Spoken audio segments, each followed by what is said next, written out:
Bienvenue, mesdames et messieurs, à votre tranche Écho du Palais, cette émission qui est consacrée essentiellement aux questions de justice et aux questions de droits de l'homme.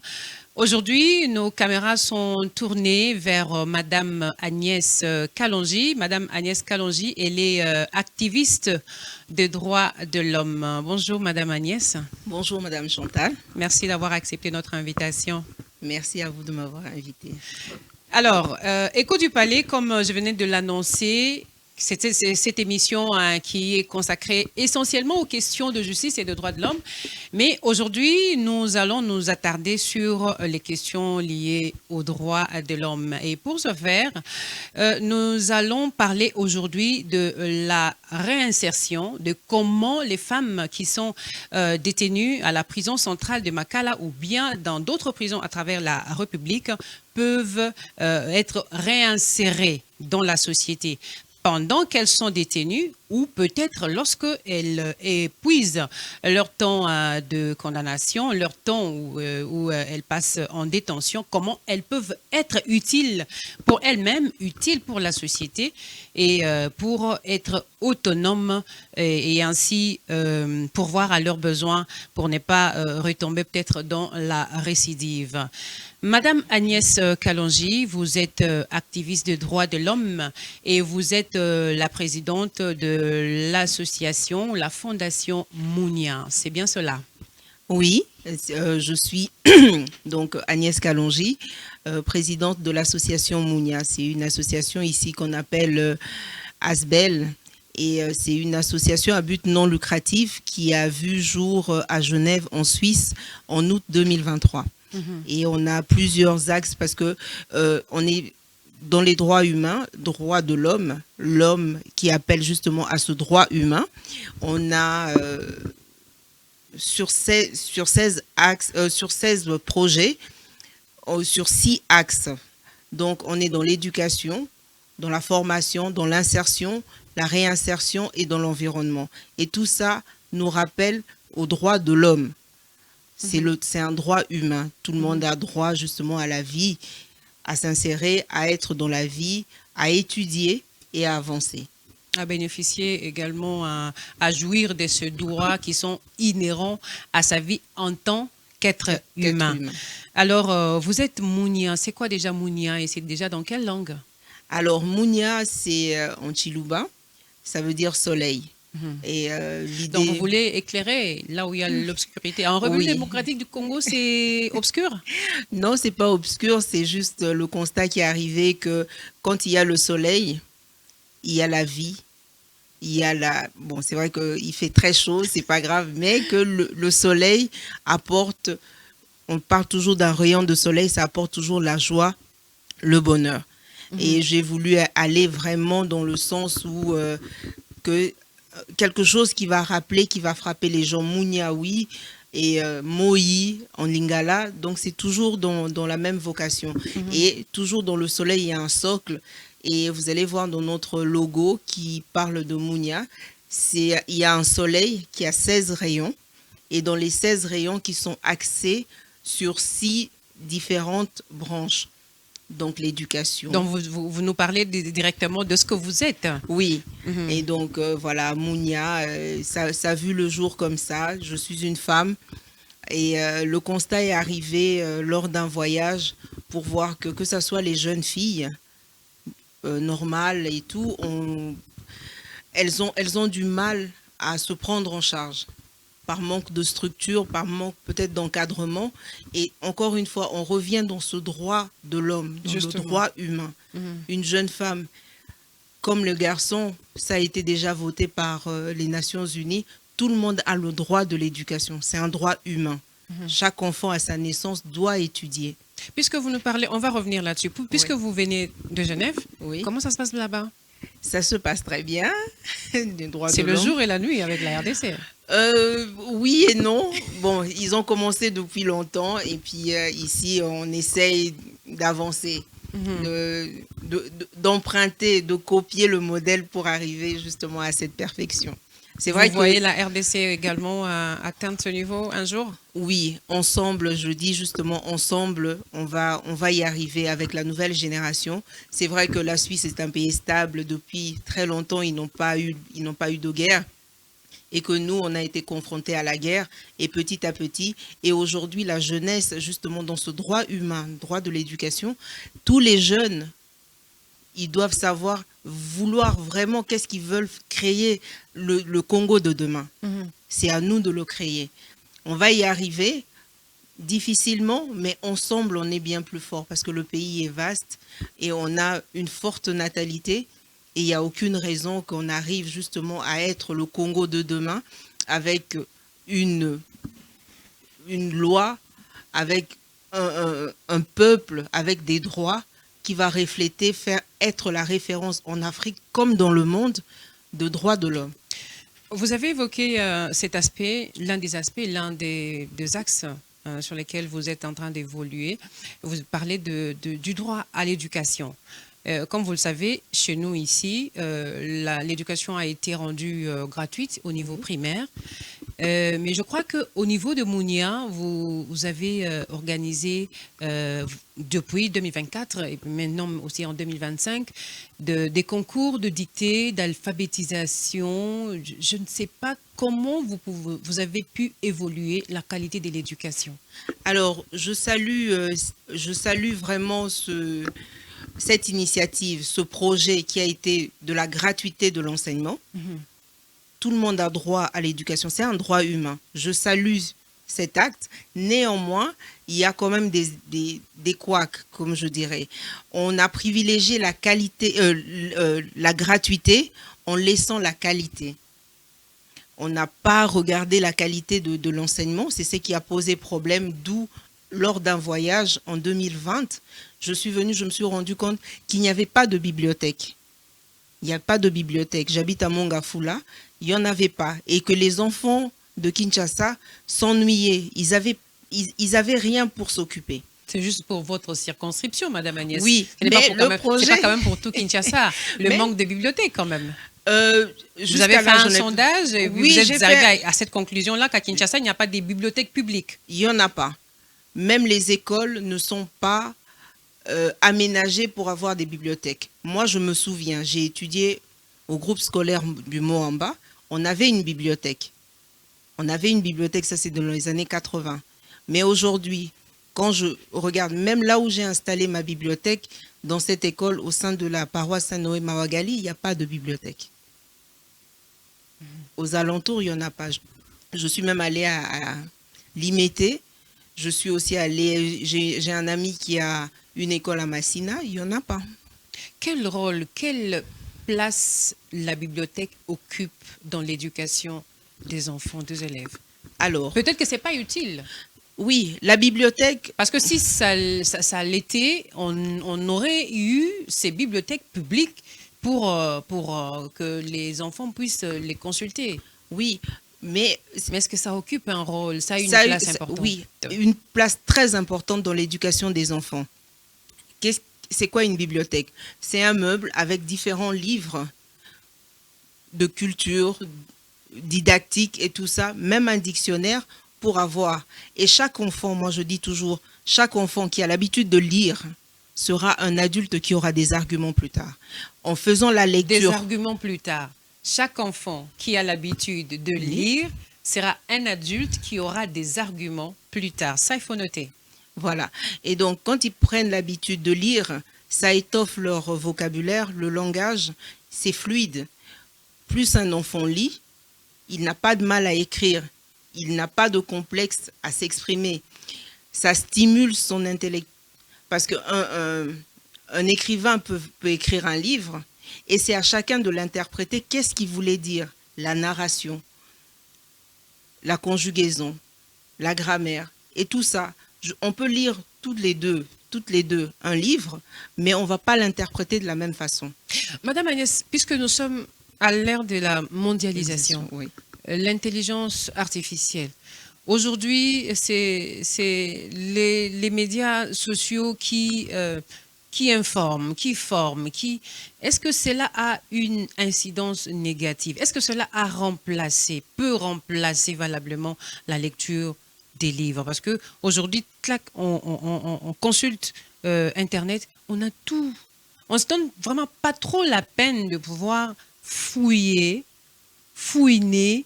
On se limite juste à ce que le ChatGPT, je crois, Oui. ChatGPT, je ne sais pas trop quoi, on nous donne. Est-ce que cela peut avoir, dans un avenir, proche ou lointain, une incidence négative sur la qualité de l'éducation des enfants? Je dirais oui et non. Parce que l'intelligence artificielle, moi je le compare à un dictionnaire. Si vous avez l'habitude de consulter un dictionnaire, ChatGPT, vous n'en avez pas besoin de l'intelligence artificielle. Vous en avez peut-être besoin si il vous manque quelque chose pour compléter. Quand vous avez fait le bon constat en disant que oui, vous avez tout, parce que vous avez une facilité, parce que vous avez un background derrière, vous avez une expérience, vous avez étudié, vous avez fait des études, vous savez disséquer la conjugaison, la narration, vous savez faire, quand vous avez fait les études primaires, ensuite secondaires, les études universitaires, c'est plus de la recherche, de l'analyse. Et puis, on vous demande toujours comment vous voyez un sujet. Comme tout à l'heure, je vous ai donné le petit exemple. On peut lire le même livre, on ne va pas l'interpréter de la même façon. Et donc, oui, l'intelligence artificielle, on l'a bien dit, c'est artificiel. Ça s'est basé sur des faits où les gens ont travaillé sur des bases concrètes, qu'on a tout installé dans une base de données, et puis on lui demande, à travers des mots-clés, il nous répond. C'est facile quand vous avez une base. Vous avez dans votre domaine, par exemple, dans le domaine, moi je vais dire par exemple, parce que je travaille dans les ressources humaines, où je recrute des gens, j'accompagne des jeunes pour leur formation, leur projet professionnel. Je connais des termes que j'ai appris à l'école, dans le marketing, dans la psychologie, c'est des choses que j'ai appris. Et je peux dire, voilà, je lui donne, parce que je suis fatiguée de lire tout un livre de 200 pages, je peux demander à l'intelligence artificielle de me résumer, de me faire un condensé. Et que je peux même corriger, parce que c'est des choses que j'ai apprises à l'école.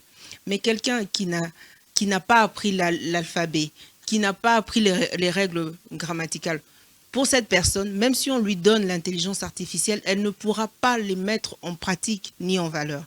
Parce que si c'était ça, beaucoup de gens allaient se faire de l'argent avec l'intelligence artificielle. Et donc pour moi, pour revenir, avant d'arriver à ce niveau-là, il faut d'abord faire les bases. Les bases doivent vraiment être là.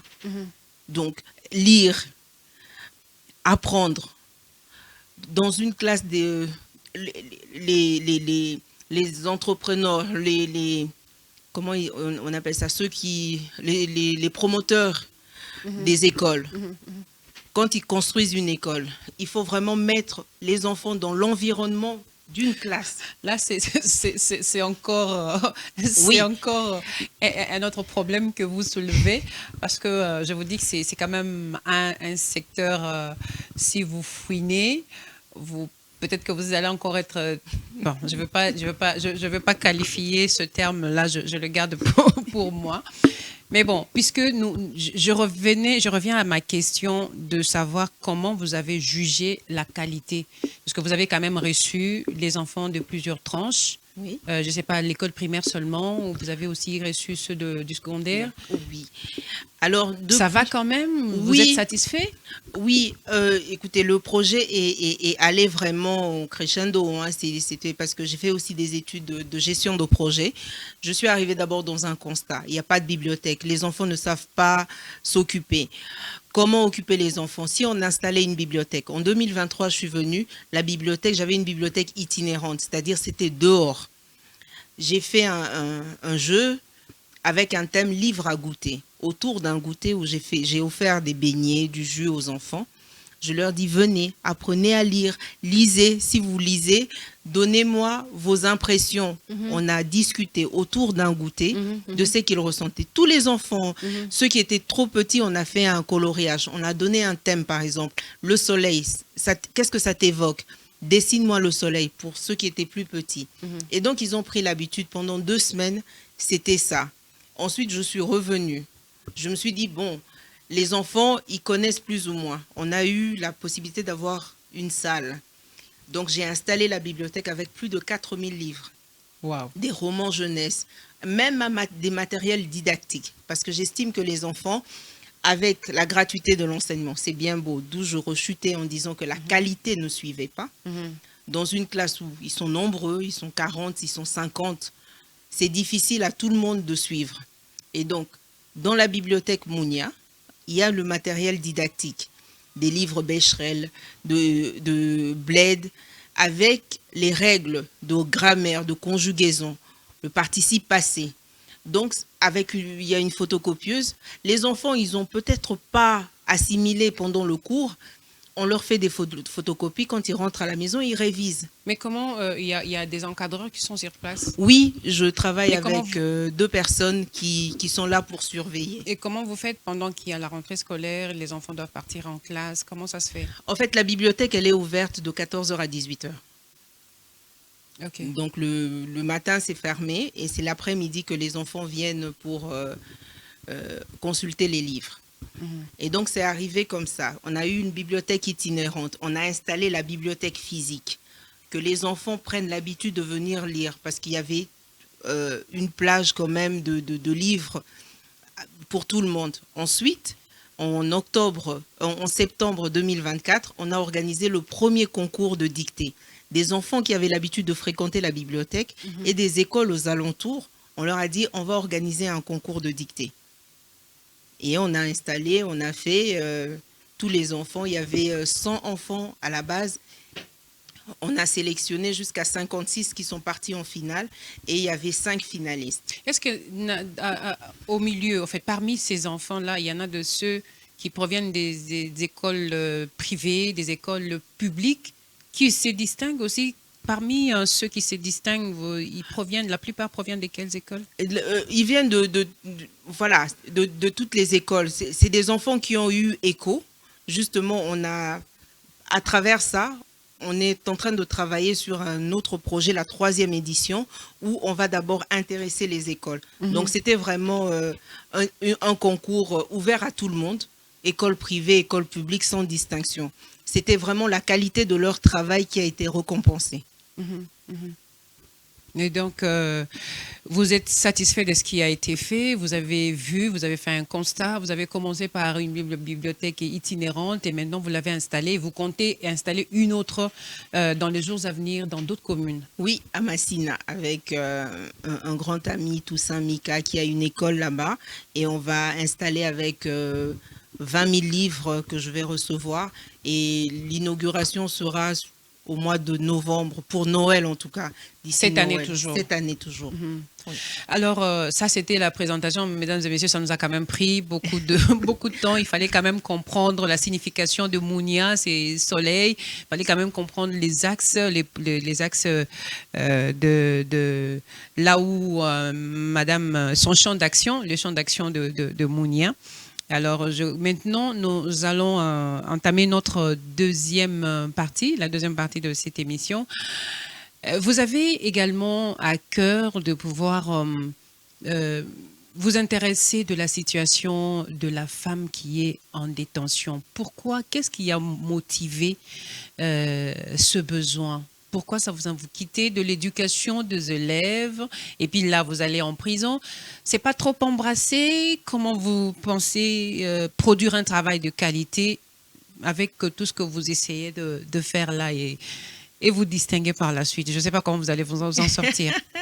Vous avez dit en présentant cette émission que j'étais activiste de droits de l'homme. Donc, droits humains. Un être humain, c'est vraiment sans distinction. Partout où les gens sont, nous, on est là. Et le fait que les gens soient en incarcération, ça n'enlève pas leurs droits humains. Ils ont aussi droit à l'éducation, ils ont droit à une vie normale, quelles que soient les choses qu'ils ont faites. Et ça va en adéquation avec un de nos rayons qui est la réinsertion. Donc les gens, voilà, ils ont été formés, éduqués, on va à l'école, on apprend, on a été formés pour des raisons des raisons humaines, hein, on peut changer et tout, on veut se réorienter, se réinsérer, par exemple, des personnes qui étaient en détention. Quand elles vont sortir, qu'est-ce qu'elles vont faire? Parce que déjà, il y a une stigmatisation des personnes qui ont fait la prison. Oui, oui, par rapport justement à cette épée-là qui est justement posée sur elle, la condamnation, même si toutes ne sont pas condamnées, elles sont juste en détention. Voilà. Donc, étant stigmatisées, mises à côté dans la société, il faudrait peut-être penser à comment les réinsérer dans la société. Et comment vous avez réfléchi sur le comment de leur insertion dans la société? Alors, déjà, dans le volet des femmes, Mounia est très active justement dans l'entrepreneuriat aussi au féminin. Et pour entreprendre, on a besoin de tout le monde. Et le soleil, mon soleil Mounia, il brille partout. Que ça soit en prison, que ça soit dans les écoles, que ça soit partout, il y a un rayon de soleil. Et ça serait de récupérer, parce qu'il y a quand même un potentiel. Il y a quand même un potentiel des détenus. Elles savent faire quelque chose. Les former à un métier. Dans l'association Mounia, on fabrique des savons à base de beurre de karité dans la transformation des matières premières. Leur apprendre à fabriquer du savon qu'elles vont elles-mêmes commercialiser. Leur apprendre à faire des serviettes hygiéniques réutilisables qu'elles vont utiliser elles. C'est un produit de femme et seule une femme peut faire face à la précarité menstruelle. Elle seule peut expliquer à une autre femme ce qu'elle ressent, comment entretenir, comment faire de l'hygiène intime pour elle-même, pour les générations futures. Et donc, si une femme, elle apprend à fabriquer les serviettes hygiéniques réutilisables, elles vont les vendre, ça va lui permettre d'avoir un revenu pour elle et d'avancer, d'être autonome. Elle a entrepris, elle a créé quelque chose pour avancer, tout ça dans un meilleur avenir. Donc, Mounia, à la base, ne facture pas ses produits. Mounia vient juste donner la formation. Exactement. Elle forme aussi certaines femmes désireuses, mais le produit qui est obtenu de cette formation, les bénéficiaires, c'est aux bénéficiaires elles-mêmes de pouvoir vendre cela et obtenir leur produit, comment on dit, un bénéfice par rapport à ça. Justement, parce que nous, on est une association à but non lucratif, comme j'ai dit. On n'est pas là pour nous faire du profit. On n'est pas là pour se faire de l'argent.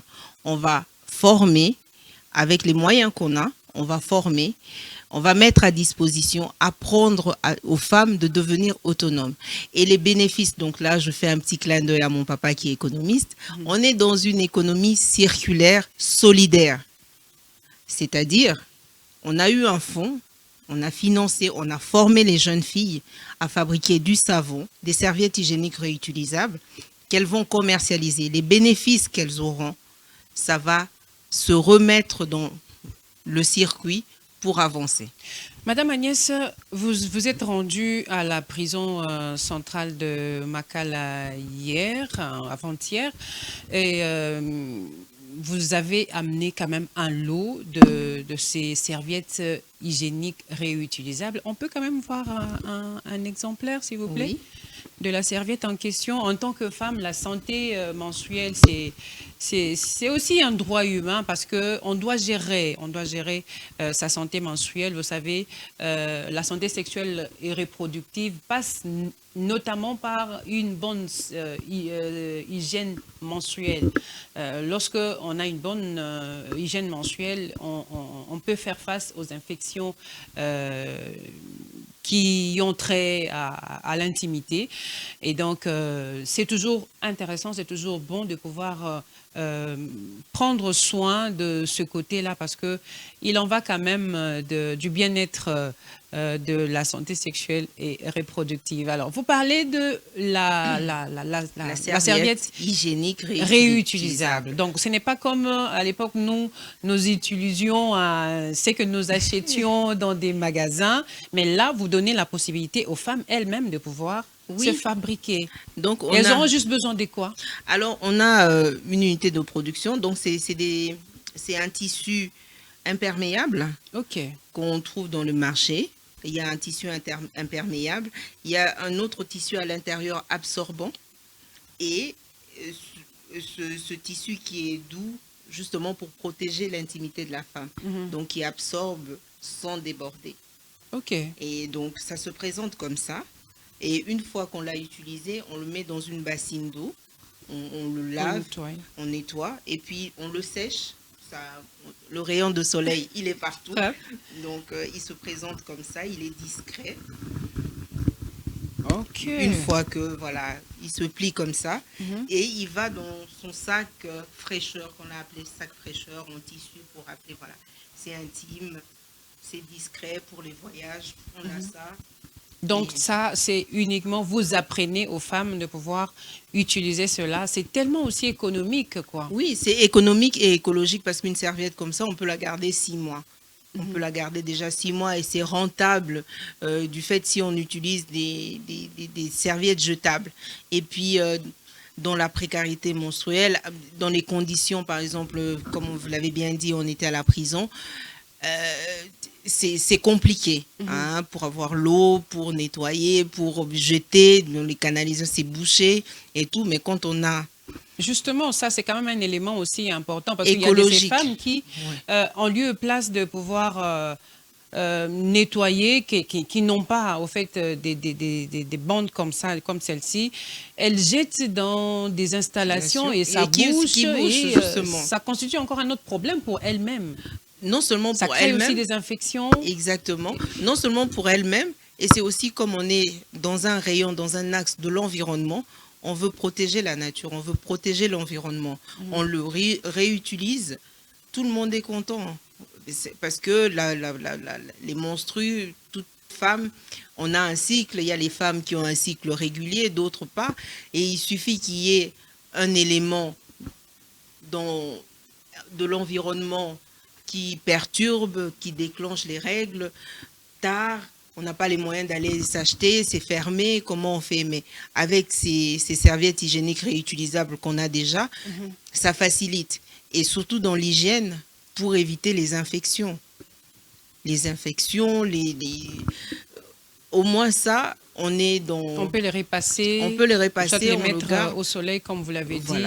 Et tout ça. Et comment vous avez jugé les conditions? Vous êtes activiste, hein? Oui. Un activiste, c'est celui qui est le reflet de ce qui s'est fait dans l'ombre. Quel a été vos sentiments au sortir de la prison centrale de Makala par rapport aux conditions carcérales des femmes qui y sont détenues? Oui, c'était très émouvant comme expérience. Bon, c'est pas la première fois. J'étais déjà à Dakar au Sénégal où j'ai mené cette action.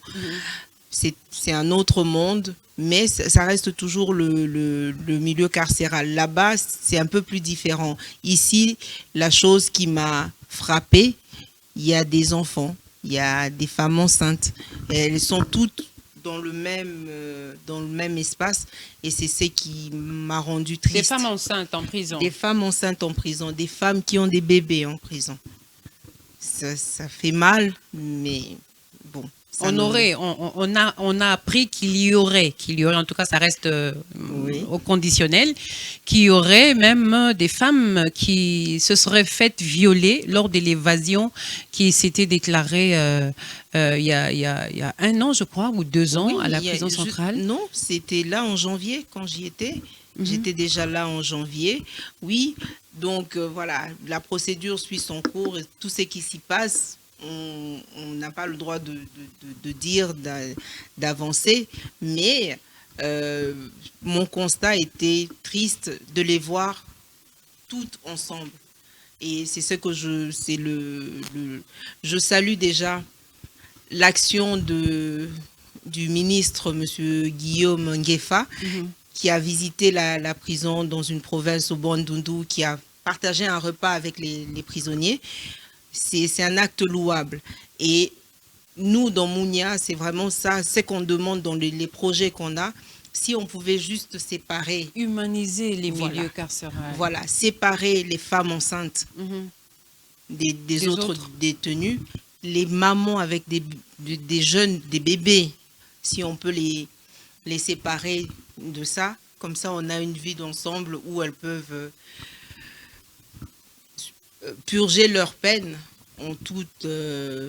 pas tranquillité, mais vraiment dans cette dignité humaine que nous sommes en train de rechercher. Le minimum, justement. Oui, on demande pas beaucoup. Voilà, dans la dignité humaine. Et ça fait partie des droits humains sur lesquels nous sommes en train de se battre. Et le ministre, je crois qu'il a tellement passé tout son temps, la majeure partie, en tant qu'activiste des droits de l'homme. Oui. Je crois qu'il devrait vraiment y accorder une attention très, très particulière. Oui, oui, c'est ça justement, donc...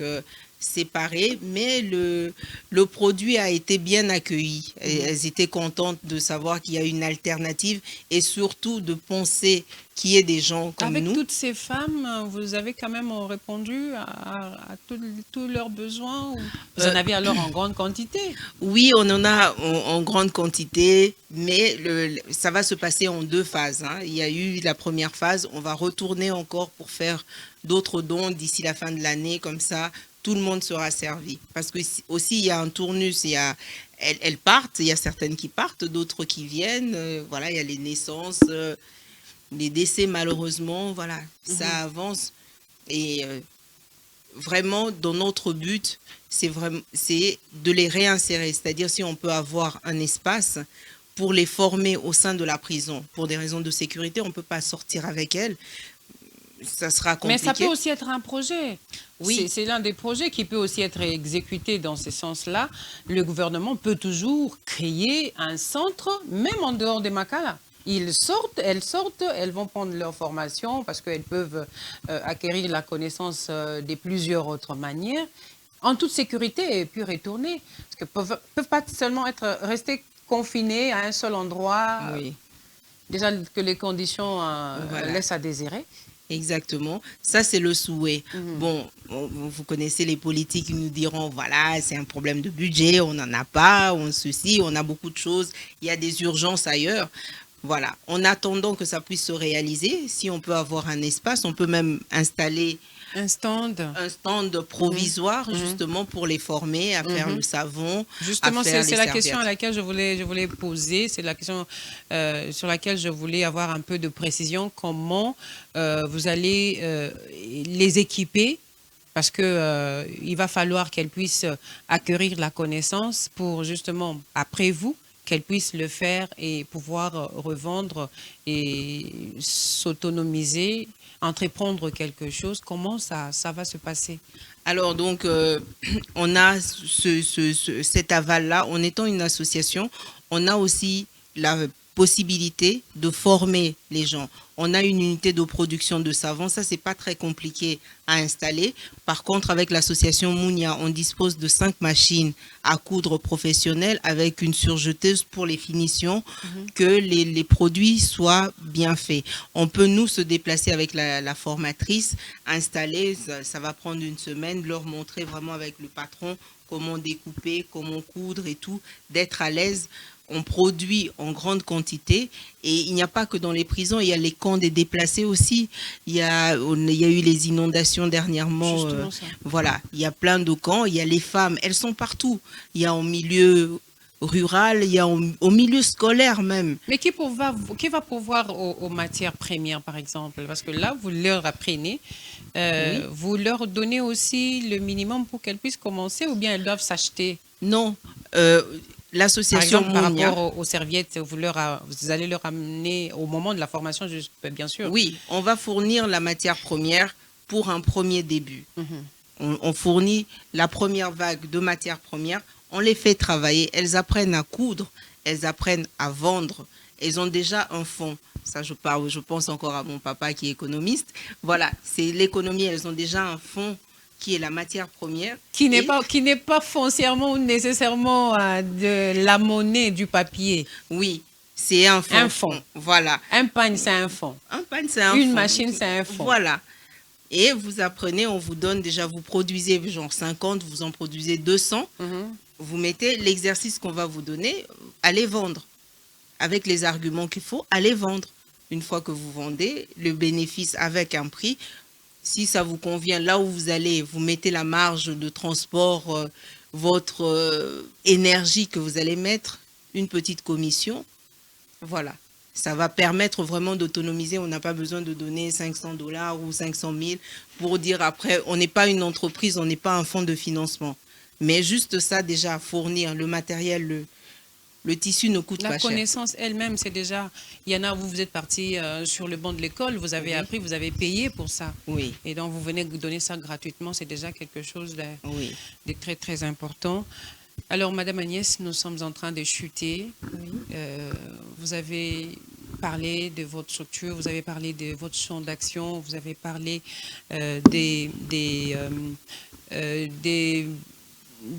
activités à venir. On peut quand même avoir une idée de ce que vous allez faire dans les jours à venir, dans différents domaines que vous gérez.